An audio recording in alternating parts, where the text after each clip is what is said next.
Bismillahirrahmanirrahim. Assalamualaikum warahmatullahi wabarakatuh.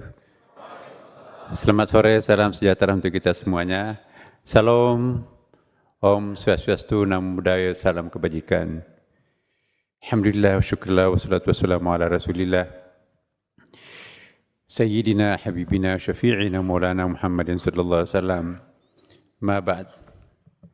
Tentu yang sama-sama kita hormati, kita muliakan di sini para pimpinan LPDP yang telah berhasil mengangkat nama LPDP sebagai salah satu institusi yang paling disegani di Indonesia. Karena bisa menggeser sejumlah pemberi beasiswa yang pernah ada, dan LPDP memang pantas untuk dikenang karena telah menciptakan beberapa terobosan-terobosan yang oleh lembaga pemberi beasiswa yang terdahulu tidak sekomprehensif yang dilakukan oleh LPDP ini. Bukan saja jumlahnya lebih besar, tapi target dan controllingnya juga sangat well management. Jadi sangat terukur semuanya ya. Dan kita bersyukur pada hari ini bisa berjumpa ya. Insyaallah setiap sebelum keluar saya diajak Pak Ending, di sini ada Pak Dwi ya, dan para direktur yang lain, teman-teman para pengurus LPDP. Ini penting, sebab orang bisa saja mencapai tingkat pendidikan akademik tertinggi PhD, tetapi kalau tidak melalui lembaga beasiswa, itu tidak ada atau kurang seninya. Ya, saya tadi barusan MOU dengan Kedutaan Amerika untuk Fulbright ya, karena saya Fulbrighter. Dulu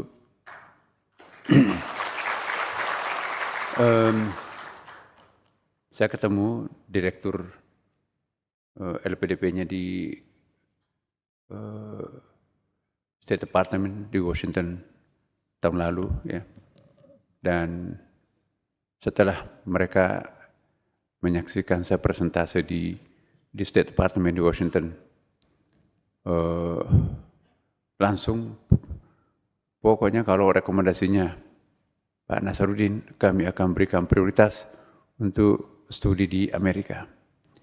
Nah, alhamdulillah semua yang saya rekomendasikan gak ada satupun yang tertolak. Tapi saya juga selektif untuk memberi rekomendasi. Amerika itu sangat percaya terhadap sebuah rekomendasi dari orang yang punya otoritatif. Jadi kalau teman-teman nanti punya kenalan profesor sangat disegani di luar negeri, terutama di Amerika, tanda tangannya itu sangat penting untuk menentukan dapat beasiswa atau tidak dari universitinya itu.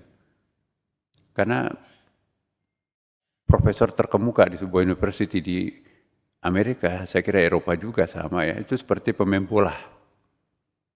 Ya, saya ingat ada rektornya, banyak di rektor Georgetown. Saya juga kenal teman sekamar, teman kita kan di situ, dia ada waktu saya visiting profesor di Georgetown. Kita ada kamar-kamar khusus untuk para guru besar di situ. Nah, ternyata itu profesor bajakan semua. Di samping kamar saya, Profesor Ivan Haddad itu guru besar sejarah di Harvard University, terus dibajak oleh Johnson dengan harga yang sangat mahal. Jadi profesor yang terkemuka itu seperti pemain bola. Siapa nilai tawarnya lebih tinggi? Nah, sekarang ini nilai tawar yang paling tinggi adalah di Dubai. Jadi profesor-profesor terkemuka di Amerika itu banyak sekali yang kita jumpai sekarang di universitas-universitas yang ada di Dubai atau Emirat Arab, karena mereka mampu membayar, menebus ya kontraknya di beberapa universitas terkemuka. Jadi saya juga menghimbau kepada anak-anakku semua, izinkan saya memanggil anak ini kan masih dari segi umur muda dan juga mungkin ya sebagai panggilan kemesraan. Bagaimanapun juga kalau saya memanggil anak berarti itu ada doa. Siapa sih orang tua yang mau mendoakan anaknya tidak sukses? Itu anak itu include di situ expectation untuk menjadi anak yang sukses. Jadi kesempatan ini izinkan saya memanggil kalian semua sebagai anak-anak saya.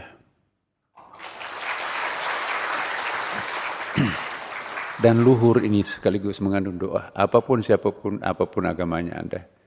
Di sini kita nggak boleh membeda-bedakan gender, laki perempuan, etnik dan agama. Semua we are the one and the only one. Ya. Nah ini yang saya tadi rintis di Kementerian Agama. Kita akan merintis kurikulum pendidikan berbasis cinta.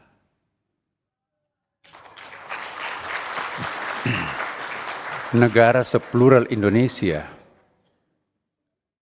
Anda boleh lihat, ada nggak negara di kolom bumi ini yang seplural Indonesia? Jumlah etnik kita berapa? Ya. Jumlah bahasa lokalnya berapa? Jumlah agamanya berapa? Luasnya dari ujung ya ke ujung berapa itu?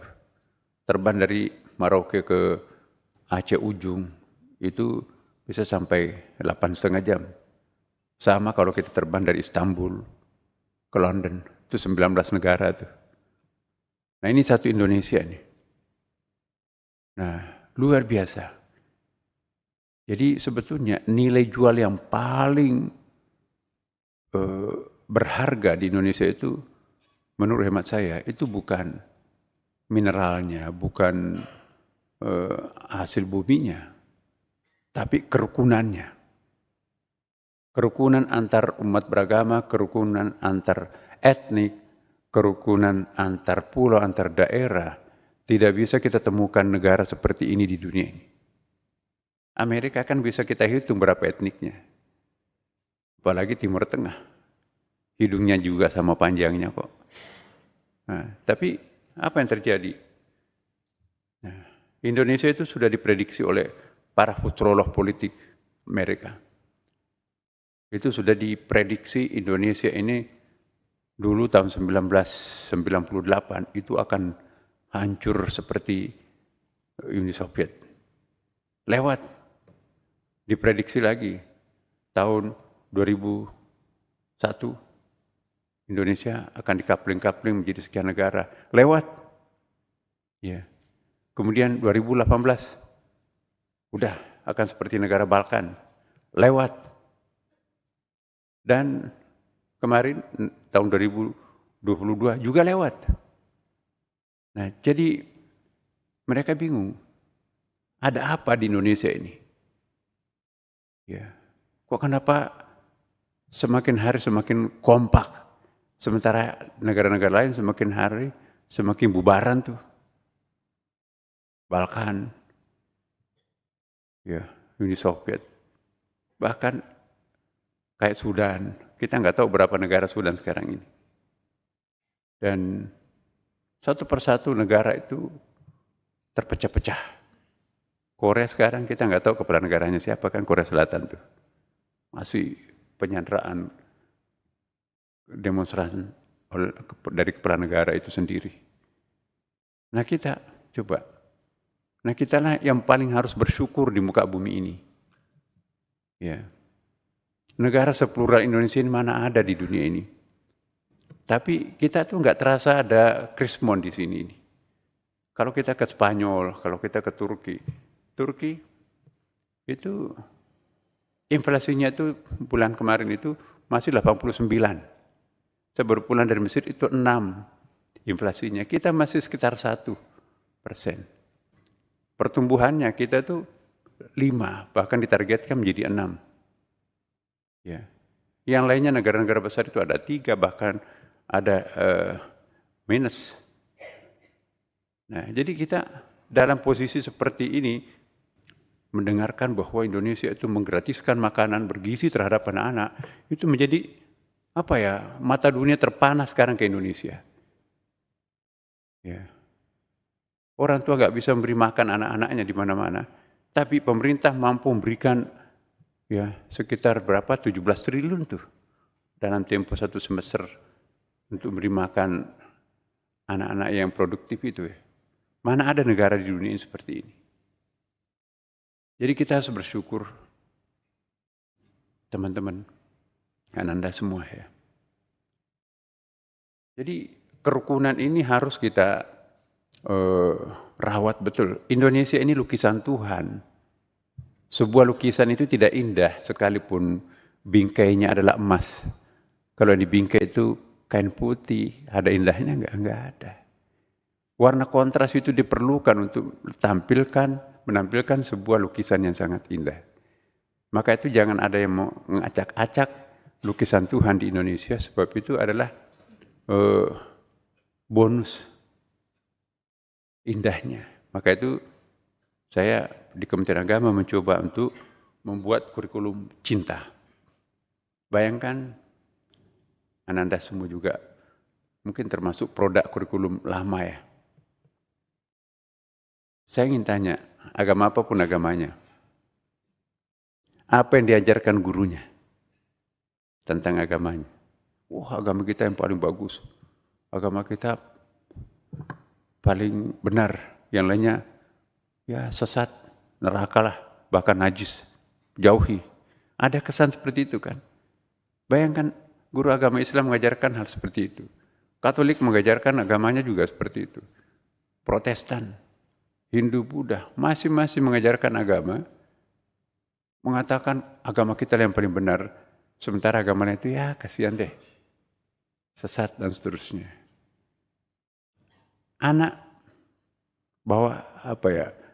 Anak dalam suasana pelvic stage. Ya. Kalau dalam psikologi perkembangan anak itu kan ada oral stage 0 sampai 1 tahun, ada anal stage 2 sampai 3 tahun, latency stage 3 sampai 5 atau 3 sampai 7 tahun.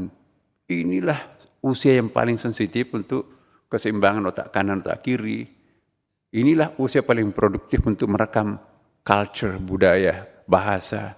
Inilah pertumbuhan sel-sel otak 2 miliar per hari.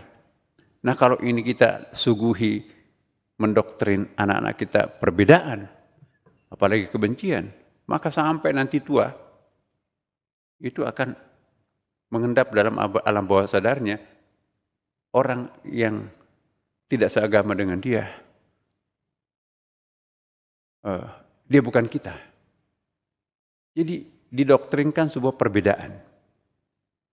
Nah, jangan-jangan toleransi kita itu semu. Nah, saya ingin mendefinisikan toleransi dalam definisi baru. Toleransi kan selama ini diartikan sebagai kesediaan kita untuk menerima orang berbeda dengan diri kita kan. Hati-hatilah, itu belum tentu toleransi itu. Toleransi itu tidak identik dengan koeksistensi. Koeksistensi Anda hadir di situ, kami juga hadir di sini, you hadir di sana. Kita jangan saling mengganggu ya. Oke. Itu koeksistensi namanya. Tapi toleransi yang sejati, Anda hidup di sana, saya hidup di sini, kita berbeda satu sama lain, tapi rasa harus sama, NKRI-nya harus sama. Itulah konsep toleransi sejati. Nah, jadi kalau kita didoktrin bahwa agama ini kita paling istimewa, yang lainnya salah, sesat, bahkan najis. Coba, begitu kita melihat orang itu, ada azan, matiin TV-nya, azan tuh oleh agama lain. Ada pengkhotbah dari agama lain, matiin tuh, itu kok Kristen. Jadi, apa jadinya kalau anak kita didoktrin dalam situasi psikologi seperti ini? Maka itu kita akan mencoba membuat kurikulum cinta. Boleh berbeda, tapi kita mencintai satu sama lain. Nanti kita tindak lanjuti, guru nggak boleh sembarangan mengajar. Itu kita nanti akan training guru-guru itu jangan mendoktrinkan perbedaan, tapi harus mendoktrinkan kebersamaan. Itulah nanti yang akan lebih mengutuhkan Indonesia dalam suasana global masa akan datang. Sendi-sendi negara, setiap negara sekarang makin rapuh dengan adanya teknologi canggih ini. Nah, kalau kita tidak melakukan gerakan yang berbanding lurus dengan perkembangan IT dan perubahan sosial yang ada, Indonesia itu bisa sangat terancam. Karena bukan saja plural, kita mendiami posisi silang loh. Ya. Kita diapit oleh 2 samudra, diapit oleh 2 benua. Orang barat mau ke timur pasti lewat Indonesia kan. Orang timur mau ke barat pasti lewat Indonesia, utara selatan.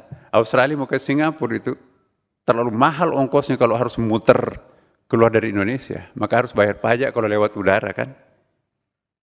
Perahu kapal Australia harus bayar mahal kalau memotong ke Indonesia, mau ke Singapura.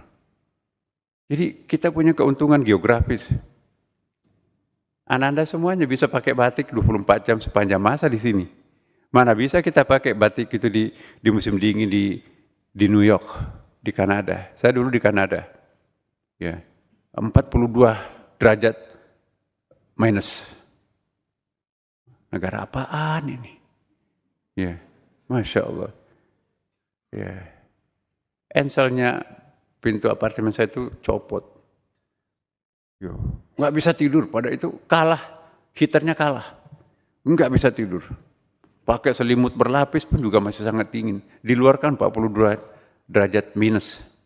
Akhirnya kasur saya itu naik di atas saya.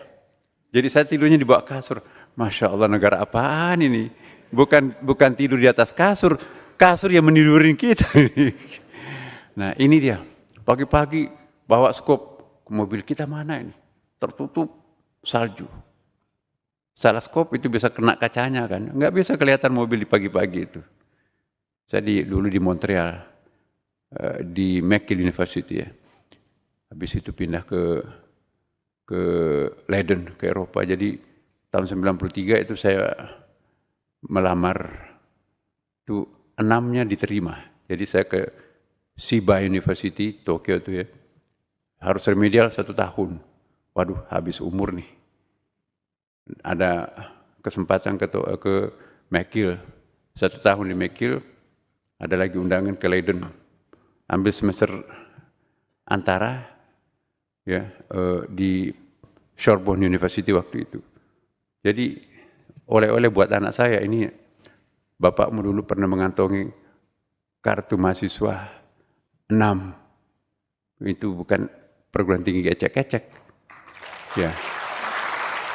Jadi teman-teman, saya ingin menancapkan rasa kebanggaan menjadi orang Indonesia. Kita lah yang paling pertama harus bersyukur menjadi orang Indonesia. Ya. Coba kita lihat di TV itu. Apa yang terjadi di Korea Selatan sekarang? Apa yang terjadi di Sudan? Apa yang terjadi di Syria sekarang? Apa yang terjadi di Israel? 60% warga Israel itu eksodus cari negara aman. Apalagi Palestina, kayak apa itu? Musim dingin kayak gini, nggak ada selimutnya, nggak ada rumahnya, nggak ada makanannya, nggak ada sekolah apalagi kan. Nah, kita bersyukur ada yang beri beasiswa. Beasiswa ini kalau dipakai hidup di Mesir berpoya-poya loh, apalagi dipakai ke Turki, Masya Allah. Bawa uang $100 dari sini, itu bisa hidup 1 bulan di Mesir. Ya. Jadi Turki, nolnya banyak banget itu uang. Tapi masuk ke McDonald, itu nolnya juga banyak tuh. Nah jadi inilah Indonesia tetap stabil.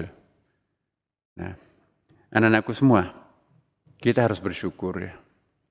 Yang paling Anda harus syukur juga adalah masuk dalam suatu link yang namanya beasiswa. Orang bisa doktor, orang bisa sarjana apapun. Tapi kalau biaya pribadi, tapi tidak asyik dan tidak seindah kalau kita punya korps beasiswa apa tadi mereknya itu ya, Cimpago.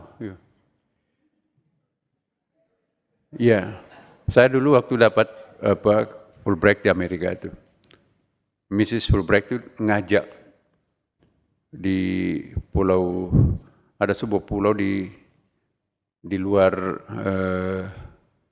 Philadelphia.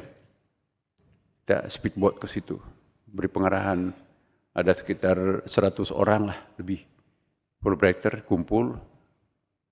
Jadi Mrs. Fulbright itu memberikan pernyataan. Ada lebih 3.000 Fulbrighter dan dari berbagai negara yang berdiri tahun 1964 itu ya, sudah ada lebih 3.000 menjadi menteri di negaranya masing-masing. Nah, saya berharap kalian yang ada di sini, kata Mrs. Fulbright itu, kalian juga harus nanti kembali minimum jadi menteri.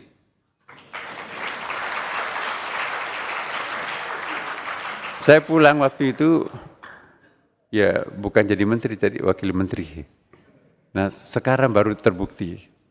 Makanya tadi penandatanganan Fulbright dengan Menteri Agama untuk mempromosikan ke komunitas Kementerian Agama untuk mendapatkan beasiswa Fulbright ini.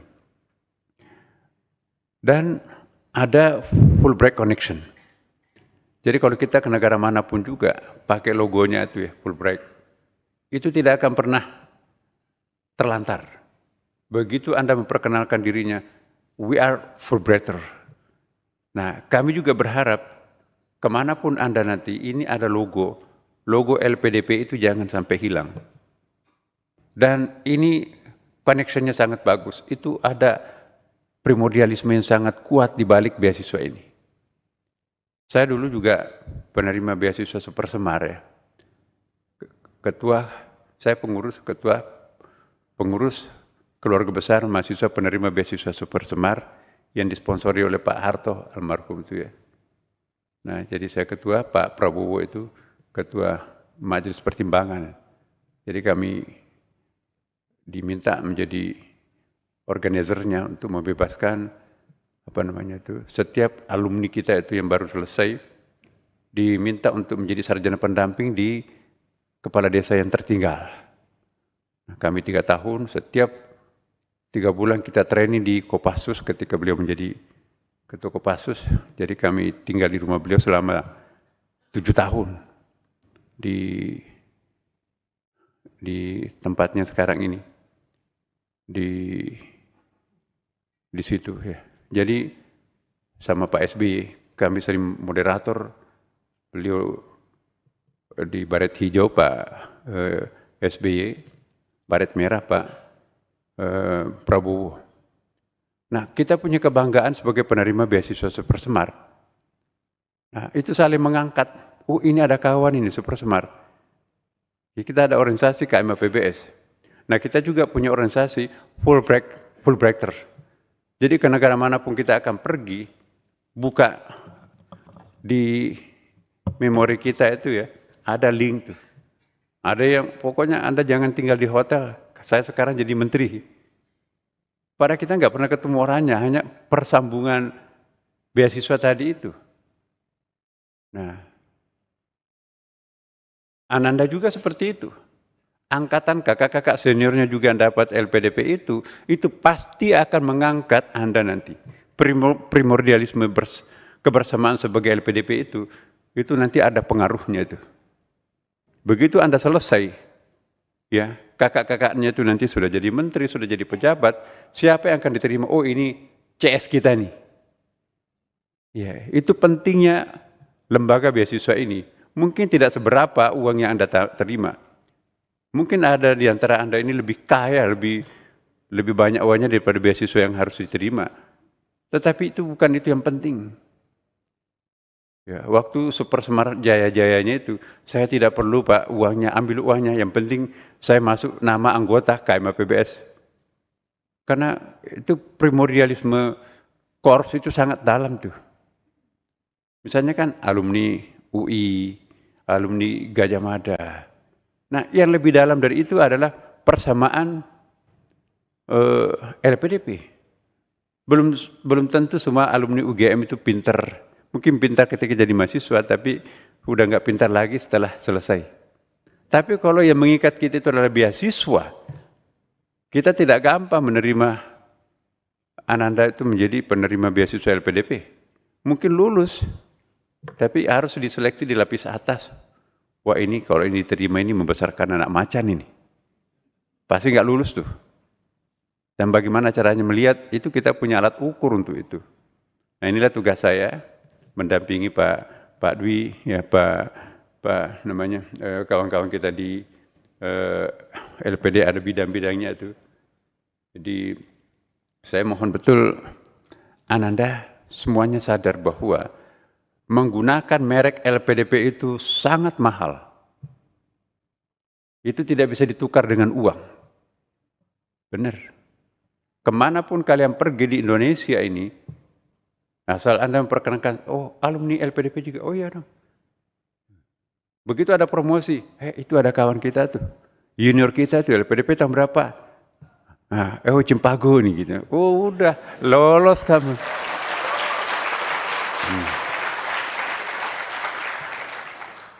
Iya, jadi kita terima kasih ke Pak Endin Padwi ini.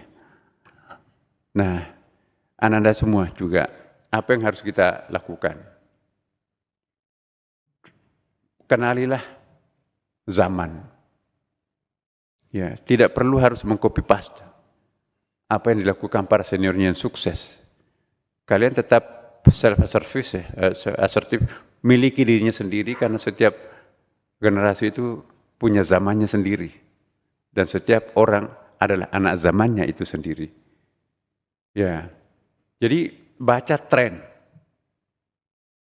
Misalnya memilih disertasi. Ya, banyak teman-teman kita itu yang kurang pergaulan, ya seenak-enaknya cari disertasi yang murahan, gampangan, selesai cepat. Dalam era sekarang ini, kita harus menciptakan distingsi yang sangat hebat. Saya itu nggak tahu. Tahun 93 saya menulis disertasi tentang gender perspective in the Holy Quran. Gender relation according to the Quran. Binatang apa gender itu tahun 93 di Indonesia itu nggak ada itu. Nomenklatur gender itu belum ada. Tiba-tiba saya sudah melahirkan sebuah disertasi. Pertama disertasi membahas tentang Islam dan relasi gender. Saya keliling dunia diminta untuk menjadi narasumber. Jadi disertasi itu kalau marketable, itu bisa mengangkat karir kita. Oh itu Pak Gender datang tuh. Jadi buku yang paling pertama yang membahas tentang studi gender yang advance itu, ya adalah buku saya. Dan itu sudah beberapa kali mendapatkan award. Saya ingat betul di Rockefeller Foundation.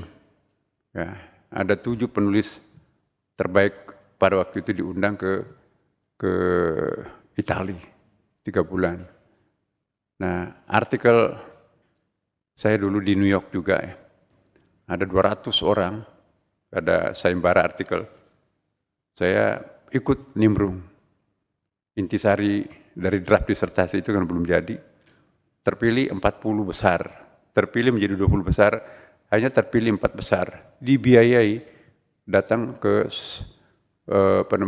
di kontes makalah itu di Ithaca University di New York. Saya mewakili bukan Indonesia, tapi saya mewakili McGill Kanada. Satu-satunya makalah terpilih di Kanada adalah makalah saya yang baru datang di Kanada waktu itu. Jadi saya nangis waktu itu, kok kenapa? Kalau mewakili Indonesia biasalah, mewakili Kanada loh. Karena dipromosikan ini dari Kanada. Nah jadi teman-teman, pintar-pintar mengintip peluang. Ya, cari disertasi yang kira-kira nanti kalau selesai itu pasti akan dicari oleh masyarakat, oleh orang. Ya. Bertemanlah dengan orang-orang yang, wah ini hebat ini, pintar ini. Dari mana itu negara? Oh iya ya. Akhirnya kita juga dipromosikan oleh beliau. Ya. Saya ada satu orang yang saya kenal, teman. Tiba-tiba ada undangan di White House, Gedung Putih. Loh, mimpi apa saya kok diundang ke White House ini? Ya, ternyata waktu di mana itu? Waktu di Johnson, itu salah seorang teman diskusi kita itu, karena kalau di perguruan tinggi besar di Amerika itu ada hari untuk para dosen. Ya, saya di kampus saya dulu tuh hari Selasa ya. Hari Selasa itu nggak ada kuliah. Itu harinya dosen. Jadi mendiskusikan hasil penelitian para dosen. Ya, kalau kita di Indonesia kan habis waktu untuk mahasiswa semuanya. Nggak ada waktu dosen itu mengasah gergajinya, hanya gergajinya tumpul ya kan. Nah, jadi harus ada hari di mana dosen itu juga harus mengasah gergaji. Apalagi dalam era seperti sekarang ini, kalau kita kalah dengan mahasiswa, berarti kita akan, follower kita itu nanti, peminat mata kuliah kita itu nggak ada. Kan sekarang sistem belanja kredit itu kan. Kalau kita diukur oleh mahasiswa, tidak ada hasil penelitiannya yang canggih, yang baru, tidak ada mahasiswa yang akan memilih mata kuliah kita. Tapi kalau kita rajin melakukan penelitian, rajin membuat suatu terobosan-terobosan, pasti mahasiswa itu berkerumun untuk belanja mata kuliahnya ke mata kuliah kita kan.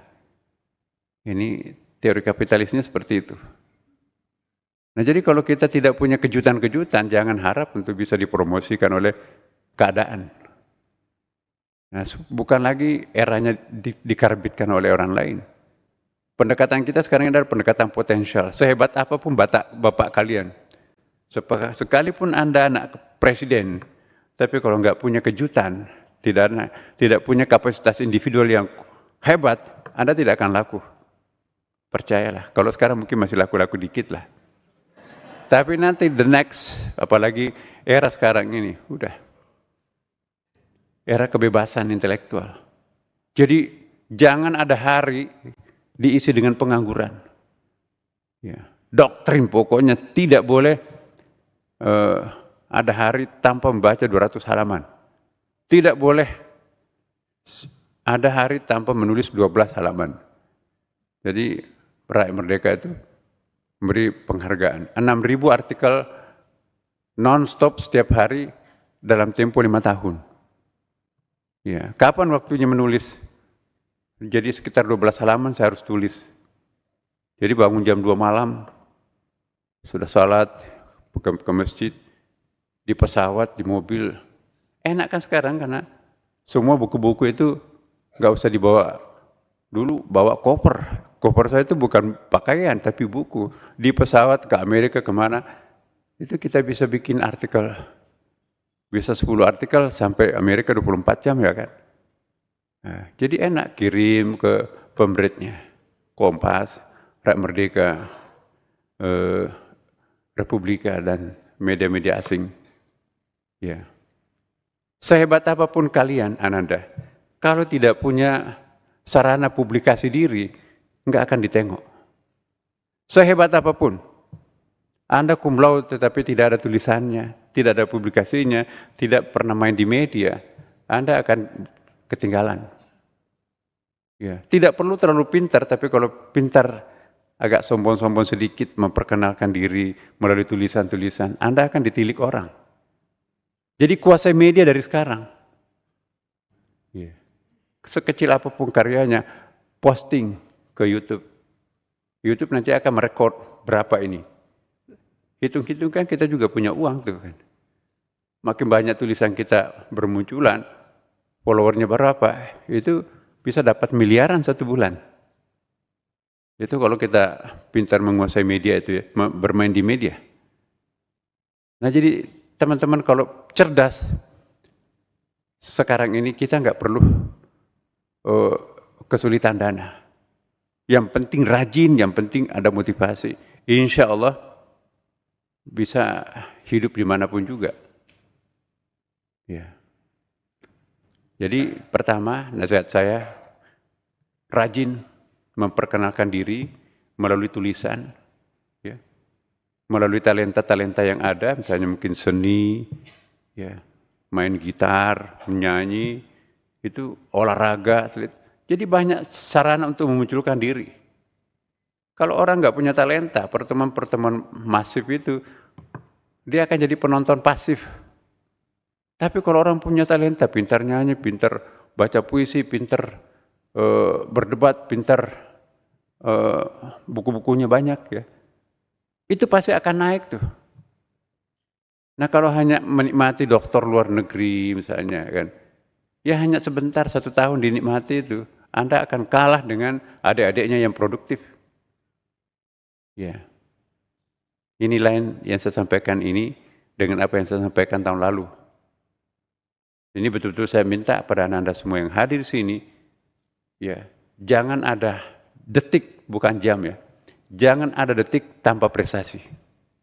Saingan Anda luar biasa banyaknya.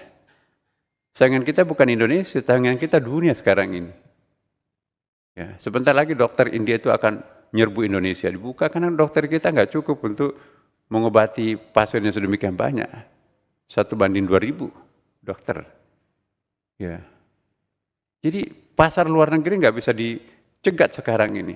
Nah kalau kita nggak punya keterampilan apapun, kita akan dilangkahi oleh mereka. Ya. Maka itu banyak profesor, doktor, segala macam titelnya tuh nggak laku. Kenapa? Nggak punya rating dalam masyarakat. Nah, agamanya media itu rating. Kalau Anda nggak punya rating, rating itu artinya grade popularitas di media, itu nggak ada yang nengok. Sekalipun berjejer titelnya, ada orang nggak punya titel, tapi nilai jualnya sangat laku di mana-mana. Kenapa? Orang sekarang sangat pragmatis tuh. Ya. Jadi betul-betul kita harus mengikuti perkembangan. Dan juga jangan so akademik, mentang-mentang pintar, wah, itu juga harus turun ke pasar nih. Contohnya, buku yang paling tidak laku di Gramedia itu adalah disertasi.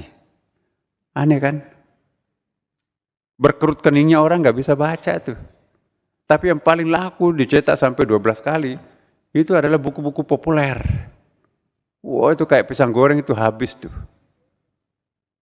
Coba bukunya A.A. Gim, Yusuf Mansur, siapa lagi? Dasat Latif. Ya. Nggak ada footnote-nya tuh. Tapi kok laku seperti kacang goreng. Tapi disertasi yang berdarah-darah nulisnya, Pak, itu disimpan di gudang. Sudah 3 tahun madatin rak, nggak ada yang beli.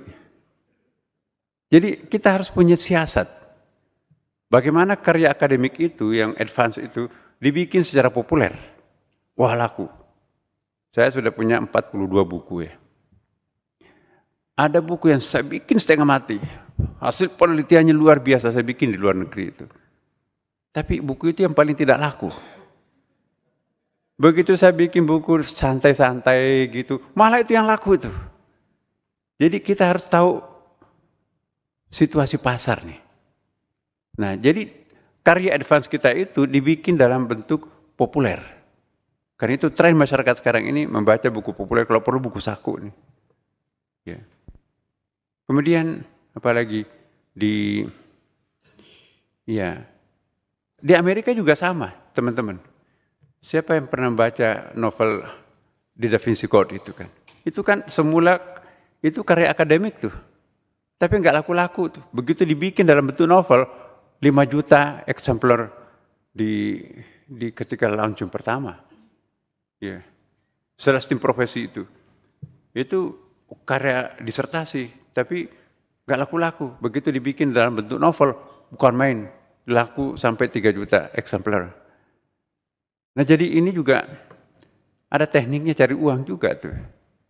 Kalau buku kita terjual sampai 3 juta eksemplar, itu pensiun dini nggak apa-apa itu.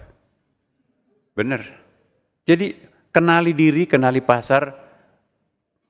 Ya. Jangan asyik melulu dengan program studinya. Anda cum laude, Pilih disertasinya gampang ini. Siapa yang baca disertasi kayak gitu? Jadi betul-betul memilih tesis disertasi itu yang dibutuhkan orang.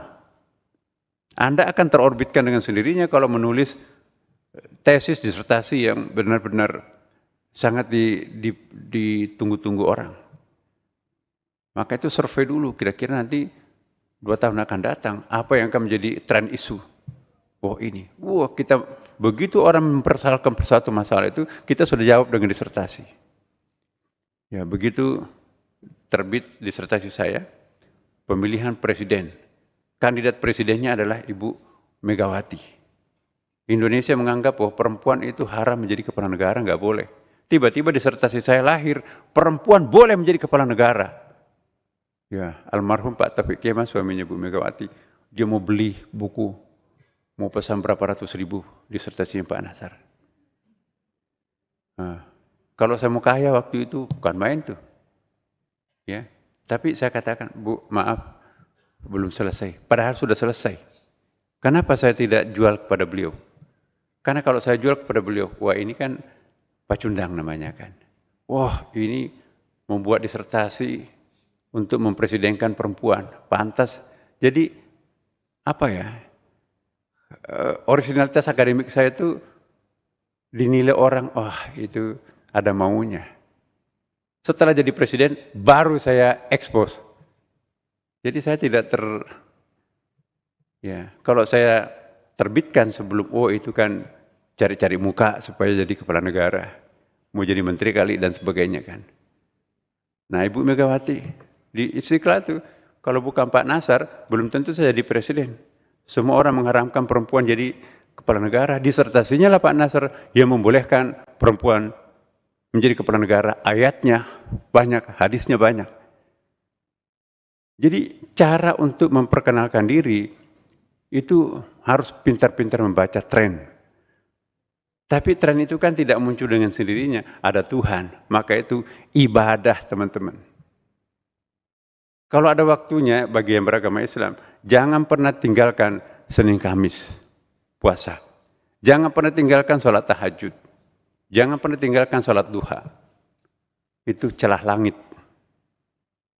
Kalau Anda bisa melakukan itu pada saat yang bersamaan juga melakukan ikhtiar, siapa yang akan dikasihani Tuhan kalau bukan orang yang bersungguh-sungguh seperti itu? Ya.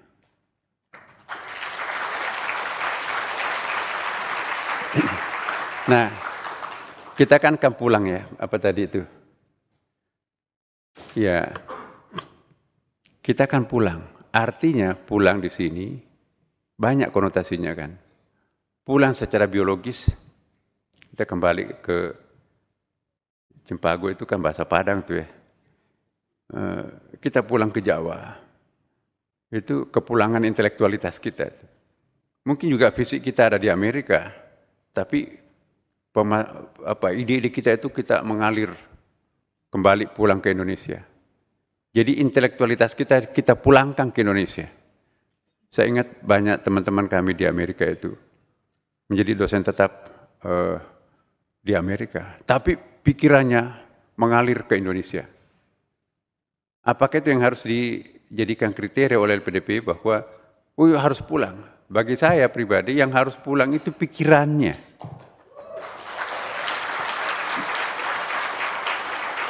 Untuk apa fisiknya pulang, tapi isi kepalanya itu Amerika. Memuja Amerika, menjelek-jelekkan pemimpinnya sendiri. Orangnya ada di Amerika, tapi pikirannya memberikan suplai intelektual kepada negerinya sendiri. Mana yang kita pilih? Jadi LPDP juga harus agak fleksibel. Dan menurut hemat saya, yang paling penting harus pulang adalah energinya, pikirannya, yang cerdasnya. Ya. Tapi kalau memang dua-duanya, ya, orangnya juga pulang, pikirannya juga meng-Indonesia, bukan membarat gitu loh. Ya. Kemudian bagian terakhir ya, saya ingin sampaikan kepada Anda semua. Jadi berapa itu? Pertama, bersyukur karena kita menjadi orang Indonesia. Yang kedua, kenali pasar. Ya. Siapa yang tidak kenal pasar, pasti tidak akan laku di pasar. Siapa yang tidak akan laku di pasar, ya datang tidak menguntungkan, pergi tidak mengurangi, alias tidak ada apa-apanya. Habis-habis uang negara, tapi tidak ada kontribusinya untuk negara. Malah jadi beban negara. Nah, kita harus memberikan kontribusi negeri yang pernah memberikan kita beasiswa. Ya. Kita menjadi doktor, kita menjadi master di luar negeri lagi kan, itu karena ada LPDP. LPDP itu uang dari mana? Itu diusahakan oleh negara. Nah, kalau kita pulang, menjelek-jelekkan negara seolah-olah negara nggak ada positifnya ini. Baru 1 tahun tinggal di luar negeri, udah tergila-gila dengan pikiran barat, seolah-olah negaranya itu nggak ada artinya apa-apa. Itu tidak punya nasionalisme orang seperti ini. Jangan tergila-gila dengan barat atau di Timur Tengah. Sebab semua punya kelemahan. Oke lah, kita punya kelemahan. Apa barat nggak ada kelemahannya? Coba Anda baca di buku-buku trendsetter sekarang di Amerika itu ya. Itu rata-rata mereka itu mengkritik demokrasi. Ternyata demokrasi itu bukan solusi yang terbaik. Buktinya, Cina menggunakan sistem keterbukaan, istilahnya itu, setengah kamar, demokrasi setengah kamar. Itu yang malah justru berhasil mengangkat perekonomian Cina, peradaban Cina, dan kemajuan Cina. Tapi yang negara yang super bebas itu malah justru mentok. Mau diangkat kemana lagi? Udah mencapai, memang gunungnya sampai di situ. Kalau kita di puncak gunung, nggak ada lagi atas, mau naik kemana? Nggak bisa lagi kan. Nah, jadi kita juga harus kreatif betul. Nah, sebagai pengelola negara, kita lihat Pak, bukan karena saya diangkat oleh Pak Prabowo, saya mendukung betul gagasan beliau itu ya. Kita harus self-assertive itu, memiliki diri kita sendiri. Kita nggak boleh kaki tangan Amerika, kita nggak boleh jadi kaki tangan Cina. Kita harus menjadi diri kita sendiri. Nah, akhirnya nilai tawar Indonesia sekarang ini, baru 2 bulan Pak Prabowo itu sudah punya reputasi internasional. Kenapa? Satu kelebihannya, bahasa Inggrisnya bagus. Kalau kita nggak bisa bahasa Inggris, gimana bisa memperkenalkan diri? Itu jadi penganggur, bahkan stres. Banyak yang mau keluar di sini tapi nggak bisa terjemahkan ke dalam bahasa asing. Nah, jadi tidak ada cara lain kecuali harus menguasai bahasa dunia. Biar salah nggak apa-apa, saya juga nggak belepotan juga bahasa Inggris, bahasa Arabnya itu ya. Bahasa Belanda, bahasa Prancisnya, terlalu banyak negara yang dikunjungi, nggak satu pun bahasa nggak ada yang fit. Tapi udahlah. Yang penting buat kita itu adalah ide kita bisa dimengerti orang. Nah, jangan takut salah. Soal bahasa itu kan masalah komunikasi, apalagi kan dengan teknologi canggih sekarang ini.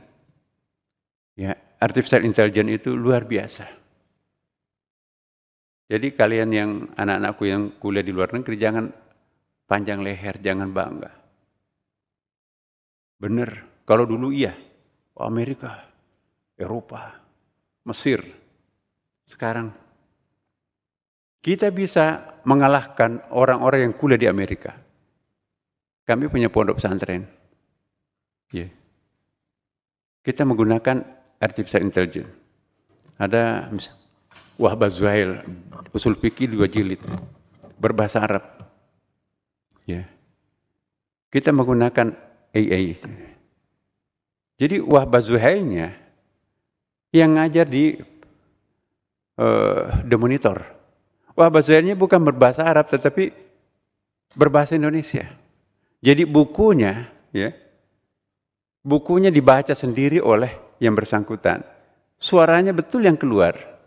Ya. Kemudian ditranslate menjadi bahasa Indonesia. Udah berbahasa Indonesia, padahal nggak bisa bahasa Indonesia. Kan?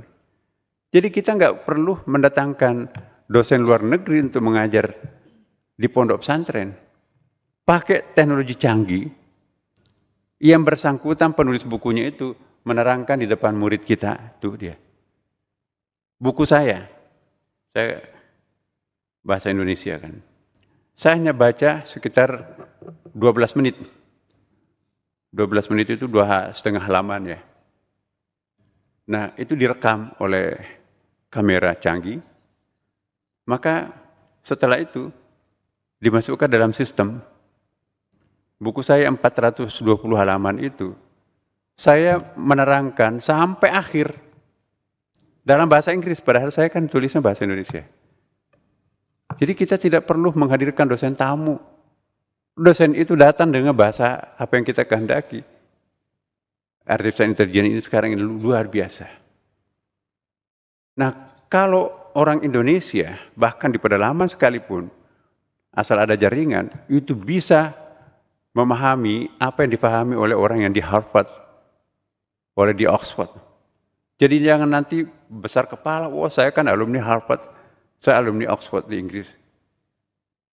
Kalau di sana kerjaannya hanya malas-malas, sementara di Indonesia itu buka terus menerus itu Google, ya, ChatGPT, ya Gemini dan seterusnya. Banyak sekali mesin-mesin cerdas sekarang ini kan. Anda akan kalah. Benar. Jadi jangan bangga menjadi mahasiswa luar negeri. Kalau ke sana itu hanya kerjanya jalan-jalan, ya, rekreasi, nonton, kan banyak fasilitas tuh. Sementara teman-temannya di sini kutu buku dan memang betul-betul pegang laptopnya, Anda akan kalah. Ya. Kita bisa komunikasi langsung dengan dosennya kan. Luar biasa. Saya baru, ya tahun lalu ya, awal tahun lalu, saya di Berkeley University itu. Ketemu dengan pimpinannya. Pak, ini apa libur ya? Enggak libur. Berkeley yang di San Francisco itu, kampungnya Google, ya Silicon Valley itu kan semuanya di situ kan. Loh, kok kenapa enggak ada mahasiswanya? Mahasiswa sekarang kan enggak lagi datang ke kampus. Jadi ruang aula pertemuan besar itu, ruang-ruang kuliahnya itu disewakan ke business center. Kan enggak ada mahasiswanya lagi. Mahasiswa itu tidak datang di kampus lagi, tapi digantikan oleh handphone. Survei membuktikan bahwa anak-anak generasi Z itu lebih masuk pelajaran itu kalau dia belajar sendiri daripada ada guru mencari depan. Kalau kita kan nggak bisa, generasi saya, mungkin Pak Dwi, Pak Andin, lebih enak kalau kita ada dosen di depan, 80% masuk tuh di benak kita. Penelitian di Amerika, generasi Z itu sekarang ini, itu justru terbalik. Kalau ada guru, dosen di depannya menerangkan, itu malah justru nggak bisa masuk. Jadi lebih enak pakai celana pendek, minum kopi, merokok, sambil tidur-tiduran, dengarkan, baca. Kalau kurang paham, bikin Google, tanyakan ke Google. Dia nggak nanya kepada dosen. ChatGPT itu kan lebih ahli, memberikan jawaban macam-macam. Nah kalau teknik belajarnya seperti ini sekarang ini, itu dahsyat. Maka itu dibayangkan di masa akan datang, itu universitas itu akan bubar. Ada satu masa universitas itu akan hilang. Sekarang baru kamarnya disewakan, rektoratnya itu disewakan. Apa yang membuat kita mau datang ke perpustakaan? Bill Gates itu menyumbangkan 65 triliun rupiah itu kalau dirupiahkan untuk membeli hak paten para penulis.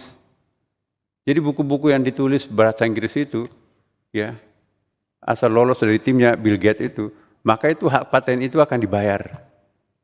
Nah, begitu kita buka, asal ada kartu mahasiswa kita, itu bisa langsung bisa di-invite masuk ke laptop kita, nggak usah bayar lagi, dulu kan masih harus bayar. Nggak ada orang yang datang ke perpustakaan. Ngapain datang sewa mobil, ya, kecuali mungkin ada riset mau kontemplasi di situ ya. Tapi mahasiswa itu lebih senang dilayani oleh laptopnya daripada ke perpustakaan. Nah, jadi teman-teman jangan menganggap kuliah formal itu sebagai wah ini starting point saya akan berprestasi. No, sekarang juga jangan berhenti belajar. Ya, Benar. Anda di ujung dunia pun juga, kalau juga karakternya malas-malasan, Anda tidak bisa menyaingi grade tinggi yang dimiliki oleh orang-orang yang rajin. Nah, jadi anak-anakku semuanya, yang ketiga tadi masalah ibadah, apapun agama kalian, Ananda, jangan jauh dengan Tuhan, dimanapun kalian berada. Lain itu kalau kita bersih, batinnya bersih, pikirannya dekat dengan Tuhan, begitu kita baca buku semuanya masuk kok rasanya itu. Tapi kalau overloaded, bebannya macam-macam, ingat pacar segala macam, nanti gimana, nanti selingkuh, nanti aku putus, udah memang kesediaan kita untuk keluar negeri itu. Ada teman saya, Pak Nasar, ini saya nggak bisa Pak. Kenapa? Halaman pertama saya baca istri saya muncul, buka halaman 2 anak saya muncul, buka halaman ketiga itu ibu saya muncul. Jadi konsentrasi saya ke buku ini nggak ada. Betul pulang, dia dari Belanda itu. Nah, ternyata ya almarhum baru saja meninggal. Jadi dokter juga pada akhirnya. Tapi itulah teman-teman. Begitu kita diberi kesempatan untuk belajar, fokus untuk belajar. Ya, Anda kan punya beasiswa, ngapain cari kerjaan lagi itu? Itu yang timur ke tengah Mesir, kuliahnya di Mesir tapi lebih banyak waktunya habis di Mekah. Jadi ngantar-ngantar orang umrah gitu kan. Dapat uang sedikit, tapi hafalan Qur'annya yang di Indonesia itu hilang, bahasa Indonesianya susah. Dan yang paling penting, pergaulan Anda juga jangan Indonesia melulu kemana-mana pergi itu. Ada kawan dari Makassar itu ya, marah orang tuanya. Ya, karena di Los Angeles itu ya, ada satu lorong jalan itu jalan apa namanya, lupa namanya itu Pak. Jawa, di situ ada rujak segala macam. 1 tahun dia kuliah tinggal di LA. Pulang, lancar sekali bahasa Jawanya, tapi bahasa Inggrisnya nggak bisa. Orang tuanya marah, ngapain saya sekolahkan kamu jauh-jauh di sana kalau belajar bahasa Jawa? Orang Bugis tiba-tiba mahir bahasa Jawanya, bahasa Inggrisnya nggak bisa. Kenapa dia tinggal di perkampungan Jawa di Los Angeles? Sama juga, sudah 6 tahun di Mesir, nggak jalan bahasa Arabnya. Kenapa? Dia tinggal di asrama Bugis di sana itu. Jadi bahasa Indonesia pun juga masih logat sana, kemudian bahasa Arabnya nggak muncul. Ya, disuruh beli obat, tisu, suruh beli tisu, dia nggak tahu bahasa Arabnya tisu. Padahal sudah 6 tahun di Mesir. Ya. Kenapa? Itu pergaulan. Jadi saya mohon kepada Anda semuanya, kalau ingin memperbaiki bahasanya, itu jangan bergaul dengan teman-temannya. Cari rumah kontrakan yang sana tuh, biar bahasanya tuh aktif tuh. Ya. Kalau lokal dalam negeri, ya jangan baca buku bahasa Indonesia. Bahasa Inggris, bahasa Arab tuh. Udah di Indonesia tinggalnya bahasa Indonesia lagi kan. Terjemahan sekarang ini, ya sekarang sudah lain ya, karena terjemahan DeepL itu kan lebih agak canggih sekarang ya. Tapi kalau dulu terjemahan manual susah. Ya, jadi inilah harapan kepada Anda semua.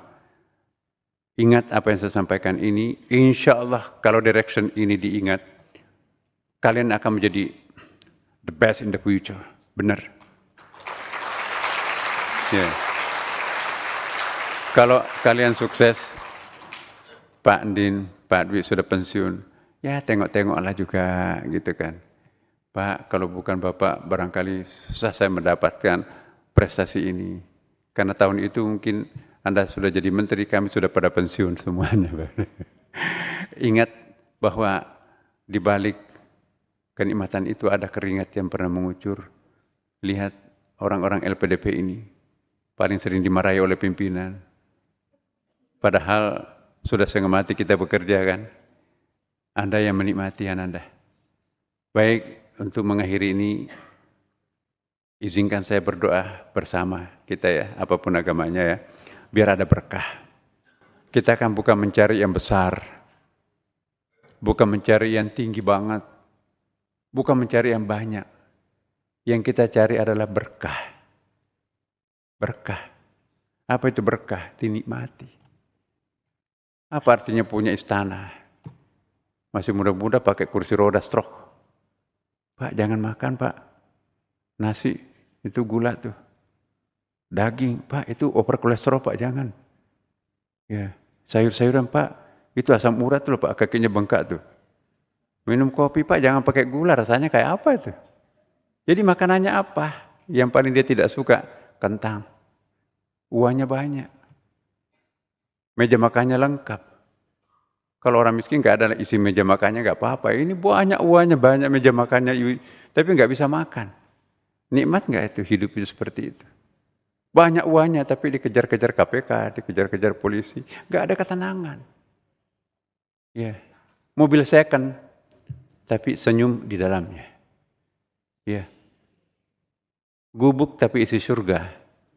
Itu lebih baik daripada ya istana tapi isi neraka.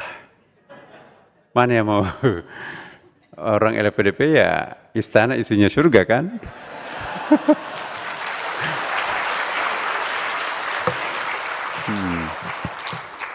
Yang tepuk tangan insya Allah akan berhasil itu. Al-Fatihah. A'udzubillahi minasyaitonirrajim. Bismillahirrahmanirrahim. Alhamdulillahirabbil alamin arrahmanirrahim maliki yaumiddin. Iyyaka na'budu wa iyyaka nasta'in. Ihdinas siratal mustaqim. Siratal ladzina an'amta 'alaihim ghairil maghdubi 'alaihim waladdallin. Ya Allah, ya Tuhan kami. Lihatlah kami. Inilah kami para hamba-Mu. Bersimpu di hadapan-Mu di tempat ini. Tiada lain harapan kami semuanya di sini kecuali memohon berkah-Mu ya Allah. Ya Allah, ya Tuhan kami. Terlalu banyak harapan kami, terlalu banyak keinginan dan kebutuhan kami yang kami tidak bisa penuhi sendiri tanpa pertolongan-Mu. Dari lubuk hati kami yang sangat luhur, sangat dalam, memohon kepada-Mu ya Allah. Ya Tuhan kami, mudahkanlah seluruh urusan-urusan kami. Kabulkanlah doa-doa kedua orang tua kami yang menghendaki anaknya sukses, yang menghendaki anaknya itu menjadi penyingkap wajah suci, keturunan yang istimewa di masa depan. Ya Allah, ya Tuhan kami, berkahilah ilmu yang Engkau berikan dan yang akan Engkau berikan kepada kami, sehingga kami menjadi manusia yang benar, mendapatkan berkah. Jauhkanlah segala sesuatu yang bisa memalukan keluarga kami dan kami sendiri. Berkahilah seluruh rezeki, ilmu, atau apapun yang Engkau berikan kepada kami. Kami sungguh sangat yakin Engkau maha sempurna dan hamba-Mu sangat banyak kelemahannya. Izinkanlah kami menitipkan diri ini sepenuhnya kepada-Mu ya Allah. Kami menyerahkan diri ini sepenuhnya kepada-Mu ya Tuhan kami. Genggamlah kami, bimbinglah kami, tuntunlah kami, bantulah kami untuk meraih cita-cita suci kami, juga cita-cita kedua orang tua kami, cita-cita guru kami, cita-cita sponsor kami. Ya Allah, ya Tuhan kami, kabulkanlah harapan, permohonan, dan doa kami. Rabbana atina fid dunya hasanah fil akhirati hasanah wa qina adzabannar. Walhamdulillahirabbil alamin. Wassalamualaikum warahmatullahi wabarakatuh.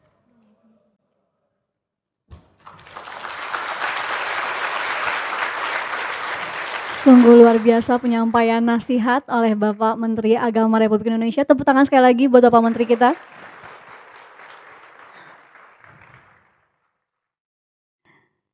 Bapak Menteri izin, ini mungkin ada beberapa teman-teman yang mau berdiskusi, apakah diperkenankan Bapak? Boleh ya, karena keterbatasan waktu kita buka 3 penanya dulu ya teman-teman ya. Turun dulu, 1, 2, 3. Yang belakang Mbak yang pakai baju coklat, Mas yang pakai baju batik ya, itu betul baju batik atau baju coklat? Ya betul, yang naik, yang tangannya boleh. 1 lagi, ya boleh yang di depan. Monggo 3 yang tadi boleh mendekat ke sumber mic.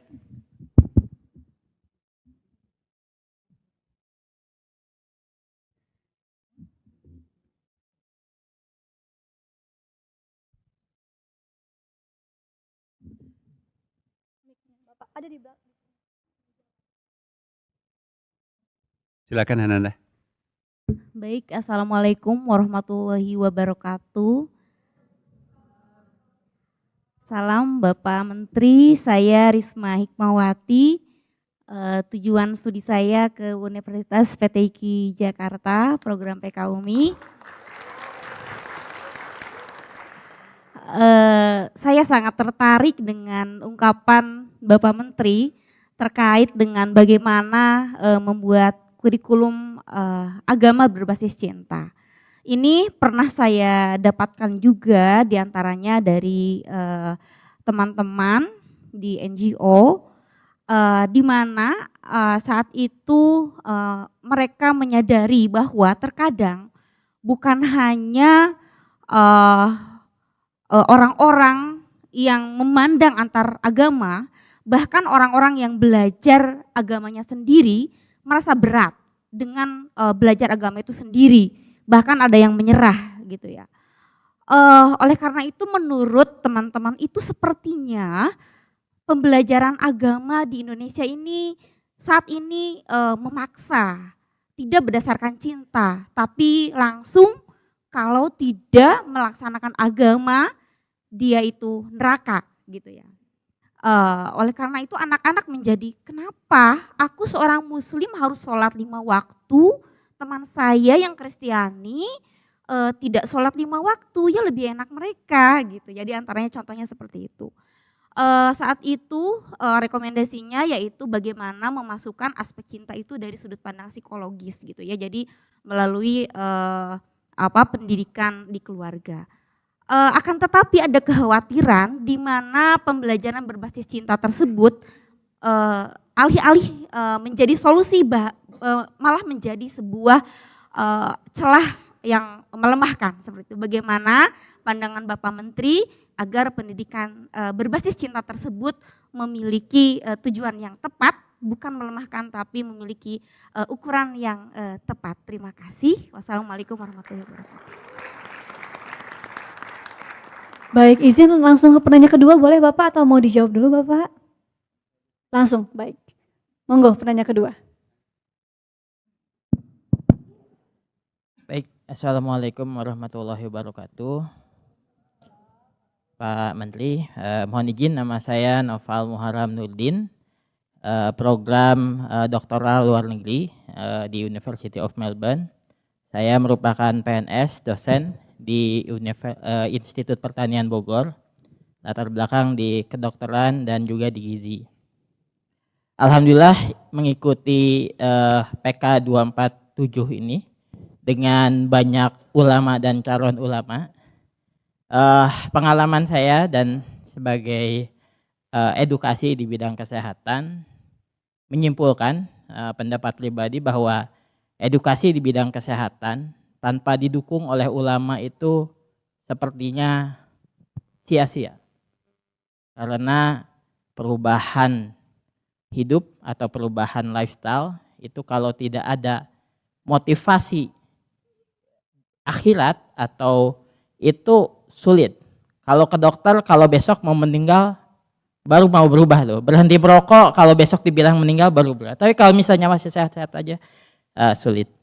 Nah, di sini kami berdiskusi ya bagaimana peran dari ulama dalam meningkatkan edukasi di bidang kesehatan. Pertanyaannya adalah, Bapak juga sebagai rektor, mudah-mudahan juga bisa mendorong adanya tesis atau disertasi kaitan dengan Islam dan kesehatan yang itu bisa menjadi panduan. Baik panduan para ulama untuk mengedukasi kesehatan maupun para dokter sehingga bisa mengedukasi dengan pendekatan di bidang agama. Yang kedua juga mungkin adanya suatu kolaborasi seperti ini sehingga ada komunikasi para ulama dengan para tenaga kesehatan sehingga bisa bersama-sama mengedukasi di bidang kesehatan karena kita ketahui misalnya BPJS tahun ini merugi, 2026 ada resiko gagal bayar, sistem kesehatan bisa runtuh semuanya karena terutama di bidang lifestyle dan juga terutama di bidang gizi. Mungkin itu, terima kasih.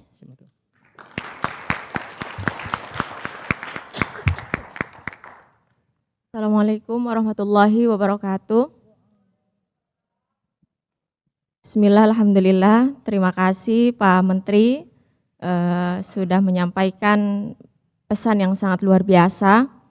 Terima kasih juga Ibu Moderator, Ibu MC sudah memberikan kesempatan. Dari 3 hari yang lalu saya tidak mendapatkan kesempatan, alhamdulillah hari ini diberikan kesempatan.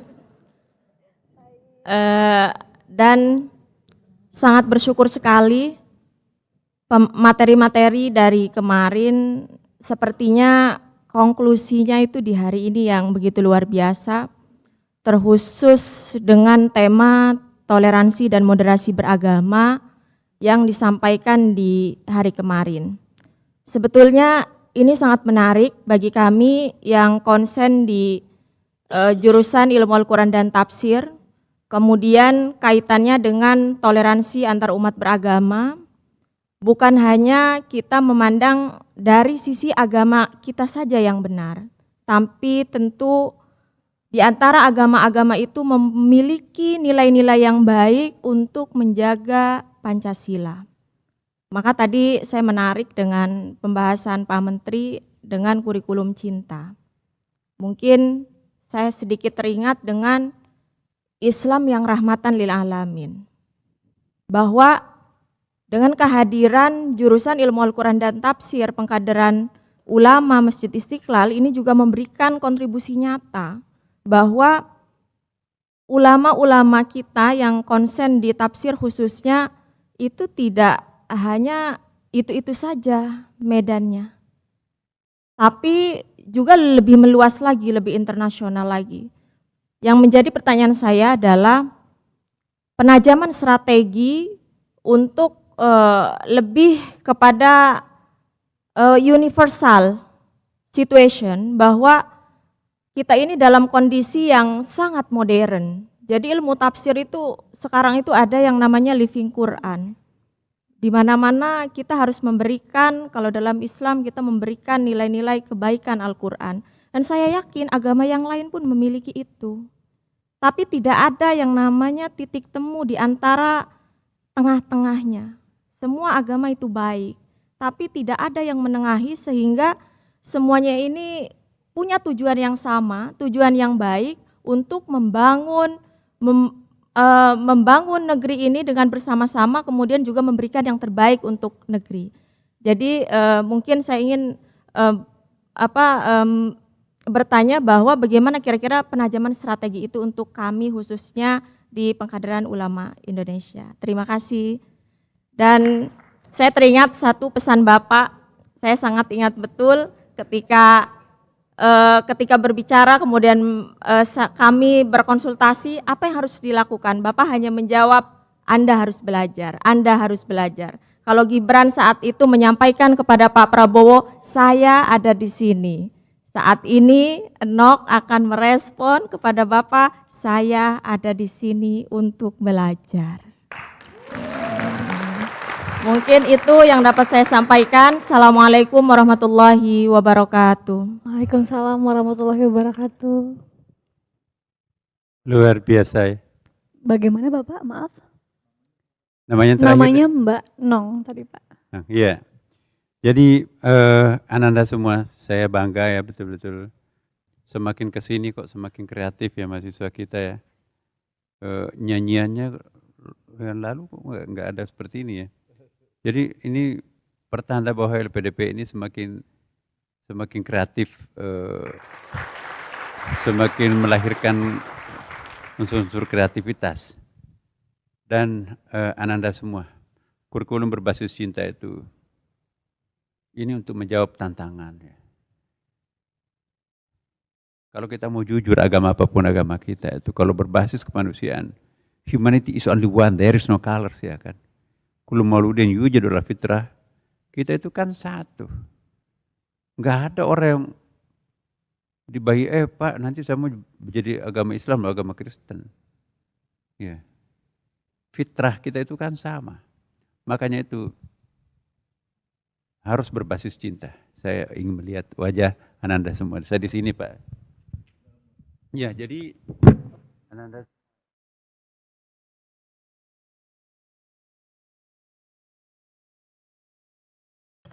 Ya, jangan sampai nanti kita guru agama tapi menjadi provokator. Sering kita lihat kan, ngajari kebencian sejak dini anak kita. Padahal negara kita sangat plural seperti ini. Apa sih yang kita harap dengan menanamkan kebencian kepada anak-anak didik kita? Mana lebih bagus? Menanamkan cinta atau menanamkan kebencian atau perbedaan? Menanamkan encounters. Apa itu encounters? Titik temu, ya kan? Kita enggak bermaksud untuk menyamakan semua agama lantas bisa keluar masuk agama manapun yang dipilih. Enggak. Lakum dinukum waliyadin. Ya. Bagaimana mengajarkan diri anak kita itu terbiasa hidup dalam sebuah perbedaan. Bagi saya yang penting mana? Antara mengajak terwujudnya persatuan atau mengajak orang untuk membiasakan diri hidup dalam perbedaan tanpa ada konflik. Kan nggak mungkin kita akan menyatukan secara secara homogen tuh. Nggak mungkin. Yang penting buat kita itu adalah bagaimana membiasakan hidup di tengah perbedaan yang ada tanpa ada ketegangan, tapi malah sebaliknya saling melengkapi satu sama lain. Dan Quran itu kalau kita bawa ke agama Islam, walaqad karramna bani Adam, Allah memuliakan anak cucu Adam. Enggak ada ayatnya Allah memuliakan orang Islam, enggak ada. Tapi siapa Bani Adam itu, apapun agamanya, apapun etniknya, apapun jenis kelaminnya, wajib hukumnya untuk kita muliakan loh. Ya.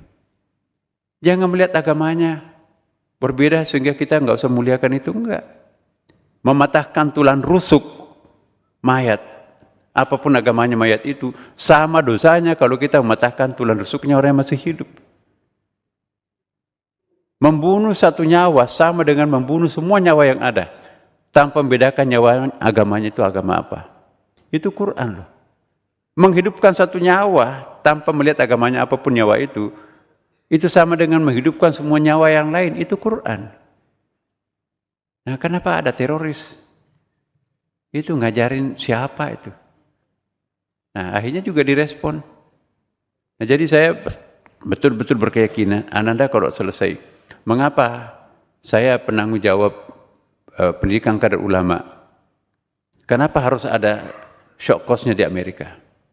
Kami ingin betul-betul bagaimana calon ulama pemimpin umat di Indonesia ini pernah hidup di negara minoritas Islam. Di sini kan tiap saat kita dengarkan azan. Begitu ke Amerika enggak, udah 3 bulan, 6 bulan enggak pernah dengarkan azan tuh. Jadi bagaimana hidup, membiasakan hidup di dalam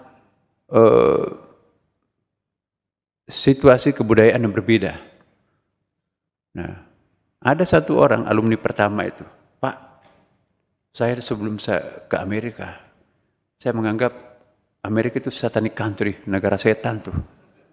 Benar. Begitu saya di bandara tertib, bersih, santun, sopan, buka pintu, dia nggak tutup pintunya sebelum yang lainnya lewat. Loh, saya melihat Islam di Amerika dalam praktek. Tapi saya kembali ke Indonesia, saya melihat Islam itu dalam teori. Iya. Yeah. Di sana ada Muslim, di sini ada Islam. Ya, jadi artinya apa? Itu mungkin ilustrasinya lah seperti itu. Jangan memandang enteng bahwa Amerika itu ya, Eropa itu ya negara kafir, minoritas Muslim. Tapi begitu mereka hadir di sana, Masya Allah, kok santun. Ya, bahkan dibelikan mobil anak-anak kita tuh, karena harus jalan musim dingin. Yang belikan mobil siapa? Gabung-gabung. Ada Yahudi, ada Kristen. Nah, kalau kita berbuat baik kepada orang lain, pasti responnya juga akan baik terhadap kita. Humanity is only one. Nah, kenapa harus berbeda kalau kita harus bersatu? Karena kalau bisa bersatu kan. Nah, itu sekaligus pertanyaan yang kedua juga saya jawab ya. Jadi betul Islam itu rahmatan lil alamin dan semua agama itu rahmatan lil alamin. Maka itu pernyataan saya kemarin itu di Kementerian Agama baru saya dilantik, saya berikan pernyataan. Wow, Kementerian Agama sekarang ini Pak dapat penghargaan WTP wajar tanpa pengecualian, kemudian banyak sekali. Tapi itu potret diri kita. Tapi bagaimana potret orang lain terhadap Kementerian Agama? Kalau kita melihat potret diri kita pasti bagus semuanya itu. Kita yang lukis kan? Tapi apa kata orang memotret diri kita sendiri?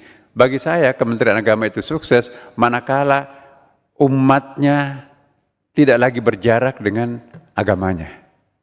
Semakin jauh jarak antara umat dengan agamanya, semakin gagal Kementerian Agama. Semakin dekat antara umat dengan agamanya, semakin sukses Kementerian Agama.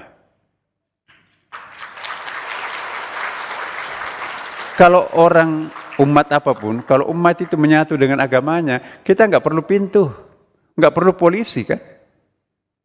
Karena takut bahwa mencuri itu kan haram. Kalau semua orang kembali kepada substansi ajaran agamanya, nggak ada kejahatan. Tapi kita kan bukan malaikat. Tapi tidak boleh menjadi iblis ya kan? Nah itu. Kemudian, bagaimana nanti kan terjadi pelemahan dengan kurikulum cinta? No. Coba lihat, Nabi mempraktekkan kok itu. Inner circle-nya Nabi itu ada beberapa non-muslim tuh. Ya. Salman Al-Farisi itu agamanya bukan agama Islam, tapi kemana-mana pergi Nabi itu selalu ikut Salman Al-Farisi. Last minute-nya Nabi baru masuk Islam tuh si Salman Al-Farisi. Ya. Nabi ya. Menerima tokoh-tokoh lintas agama 60 orang di masjid. Nabi salat asar di situ. Rapat Nabi dengan tokoh lintas agama dipimpin oleh Abdul Masih, ada Yahudinya, ada Kristen Ortodoksnya, ada Zoroasternya, ada aliran lain. Menjelang matahari terbenam, interupsi, ya Rasulullah, sebentar lagi matahari terbenam, tapi saya belum melakukan kebaktian. Kata Nabi, di sini tidak ada rumah ibadah lain. Lakukanlah kebaktian di situ. Kebaktian di masjid. Perintah Nabi. Kasihan tuh. Gerejanya sudah nggak pernah jadi-jadi itu, nggak pernah beribadah. Ayo bantu tuh. Ambilkan uang dari hibah, jangan ambilkan dari zakat atau sedekah. Nabi membangun gereja. Ada 2 kali itu, satu dalam bentuk surat, satu dalam bentuk instruksi. Ya. Nah, kok tiba-tiba kita mengajarkan agama harus berjarak antara satu dengan yang lain? Ya. Nabi kan tidak seperti itu. Coba kita lihat Konsili Vatikan II itu yang teman-teman yang beragama Katolik itu kan.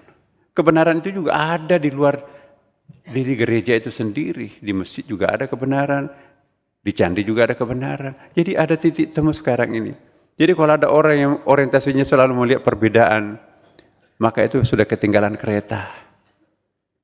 Bagaimana sekarang kita hidup di dalam sebuah kemajemukan ini, menekankan aspek kebersamaan. Kan enak kan? Teman-teman di sini duduk ada beragama macam-macam, tapi nggak ada orang lain. There is not the others. We are the one here. Tidak ada orang lain. Kita bisa saling merindukan. Saya mencium paus dengan penuh ketulusan, karena saya bayangkan bapak saya tuh, botaknya juga sama tuh. Jadi secara tulus, begitu saya cium, dia cium tangan saya juga. Jadi the vote of the years di United Nation itu adalah foto imam besar dengan paus. Nah, banyak sekali yang tergugah. Maka itu di Mesir, di Eropa, itu di-declare menjadi the vote of the year, imam besar dengan paus. Dia nggak ada beban, saya juga nggak ada beban. Itu satu bukti humanity is only one. Nah, teman dari IPB bagus ya. Education tanpa ulama. Jadi begini. Ulama itu kan juga posisinya untuk sementara ya sama dengan pendeta, pastor, ya, guru kalau agama Hindu ya. Guru itu bahasa Sanskerta. Gu artinya kegelapan, ru artinya obor. Guru, obor yang mengusir kegelapan. Untuk menjadi guru itu diperlukan waktu bertahun-tahun untuk bersemedi, masuk ke gua-gua di padepokan dan seterusnya. Baru bisa menjadi guru. Tidak semua pengajar itu guru. Jadi guru itu bahasa suci, bahasa sakral tuh dalam agama Hindu itu. Nah, kalau padanannya bahasa Arab itu mursyid. Mursyid itu tidak gampang menjadi syekh atau mursyid. Itu juga harus berkontemplasi sedemikian rupa. Maka itu tidak semua guru itu mursyid. Sayang sekali murid menjadi bahasa Indonesia, padanannya itu mursyid tidak menjadi bahasa Indonesia kan. Murid itu orang yang bersungguh-sungguh mendapatkan ilmunya Tuhan. Kalau tulab, siswa, pelajar, mahasiswa, orang yang bersungguh-sungguh untuk mendapatkan ilmunya dosen. Mana lebih hebat, ilmunya Tuhan atau ilmunya dosen? Kalau murid itu mencari ilmunya Tuhan. Ya. Kalau siswa mencari ilmunya guru. Nah, kalau murid, muncullah apa yang disebut dengan impersonal teacher. Dosen yang bukan orang. Alangkah miskinnya seorang mahasiswa kalau gurunya hanya orang. Ya. Batin kita itu mampu belajar terhadap alam semesta. Otak kita hanya mampu belajar kepada visual yang ada. Ya kan? Alangkah miskinnya seorang mahasiswa kalau hanya bisa belajar kepada orang hidup. Roh tidak pernah mati. Ulama, wali, apalagi para nabi, itu bisa memberikan pengajaran. Lihatlah, nabi dalam bahasa Al-Quran itu menggunakan fi'il mudhari, present continuous tense. Jadi nabi masih bisa mengajari murid-muridnya. Kita, coba lihat ulama para wali itu, diajari Rasulullah dalam bentuk mimpi, bahkan ada yang dikasih buku. Ibnu Arabi bermimpi dikasih buku oleh Nabi, buku benaran sampai sekarang, Fususul Hikam tuh. Khut atal kitab Fususul Hikam, ambil buku ini, judulnya Fususul Hikam. Coba, Al-Ghazali yang sangat populer di Indonesia, nulis kitab Ihya Ulumuddin di menara masjid, tengah malam tuh. Ada muridnya, ya Syekh, ini kok banyak hadis yang saya tidak temukan dalam kitab hadis. Nah, saya tidak pernah menulis satu hadis dalam kitab Ihya, tanpa konfirmasi kepada Nabi, ya Rasulullah, benar enggak engkau pernah mengatakan hadis ini? Sebelum Nabi ngangguk, saya tidak nulis. 240 hadis dalam Ihya Ulumuddin, berapa semester tuh? Nabi wafat tahun 632, Al-Ghazali wafat tahun 1111. Jadi alangkah miskinnya seorang mahasiswa kalau gurunya hanya orang hidup. Para ulama besar kita itu belajarnya di mana? Langsung ke Nabi Musa, ke Nabi Isa, ke mana? Roh tidak pernah mati. Dia proaktif. Maka itu kalau kita punya roh yang bersih, bisa komunikasi secara batiniah. Bukan hanya kata agama Islam loh. Coba tanya teman-teman kita. Agama Hindu, agama Buddha, agama Kristen juga, agama Yahudi. Jadi semua agama memberikan pembenaran bahwa kita bisa berkomunikasi dengan orang yang after that, yang sudah wafat itu kan. Nah mereka kan hebat. Coba, Ibnu Rushd lebih 1000 tahun yang lampau. Di pagi hari dia dokter ahli bedah. Kitab Tib itu 20 jilid. Ensiklopedia kedokteran masih ada di sekarang di Eropa itu. Di siang hari dia seorang filosof. Menulis, mengkritisi dan sekaligus membuat annotation terhadap bukunya Plato dan Aristoteles. Filsafat Yunani 600 tahun sebelum Masehi kan. Di sore hari dia seorang qadi fuqaha, nulis Bidayatul Mujtahid, perbandingan mazhab yang sangat-sangat rigid, sangat mikro. Malam hari dia seorang sufi, Kitabul Hikamnya itu. Bagaimana mungkin tanpa laptop, tanpa guru fisik bisa menguasai 4 disiplin ilmu yang sangat berbeda? Kenapa? Ya karena dia mampu menggunakan the power of spirituality-nya itu ya, kecerdasan emosionalnya yang sangat luar biasa. Ya, jadi inilah tadi saya katakan betapa pentingnya kita memperbaiki budi pekerti, kehalusan jiwa, perbanyak zikirnya, baca Quran, baca kitab-kitab sucinya masing-masing, dekat kita dengan Tuhan, maka terbuka langit untuk melakukan pencerahan pada diri kita itu. Jadi Islam dan kedokteran sudah banyak. Di PTIK itu ada Islam dengan berbagai macam disiplin ilmu. Dan insya Allah Ananda semua kalau sudah berhasil, kita bisa tukar-menukar informasi tentang masalah perbukuan. Kuasai perbukuan. Jangan ada buku yang tidak pernah kita baca, minimum judulnya. Jadi pertumbuhan buku setiap hari itu di internet itu ya, Kalau kita lihat di Google buku apa yang hari ini muncul, disiplinnya apa. Ya, itu ada pasar buku kan. Di berbagai macam pasar di internet itu. Judulnya aja. Nah kalau memang sudah tertarik judulnya, bisa kita print out. Bisa kita pindahkan ke handphone. Ada caranya kok itu. Nah, sekalipun nggak dibayar oleh, pokoknya kalau orang ahli di IT, dia bisa mengcopy apapun yang ada di komputer itu. Buku-buku nggak usah beli buku. Buku itu taruh di handphone, taruh di laptop tuh. Ya. Nah inilah Ananda semua, saya berharap betul kalian akan menjadi alumni LPDP inilah nanti akan menjadi pemimpin bangsa Indonesia yang sukses. Iya, benar. Sudah kelihatan kok wajah-wajahnya ini. Wajah-wajah menteri, wajah-wajah profesornya sudah kelihatan ini kan. Sudah, kita bangga ya Pak Andin. Ini generasi pelanjut kita. Insya Allah Ananda, apapun kesulitannya, sampaikan ke kami di sini. Kita punya hubungan emosional. Kalian adalah anak-anak kami, kebanggaan kami. Makasih. Assalamualaikum.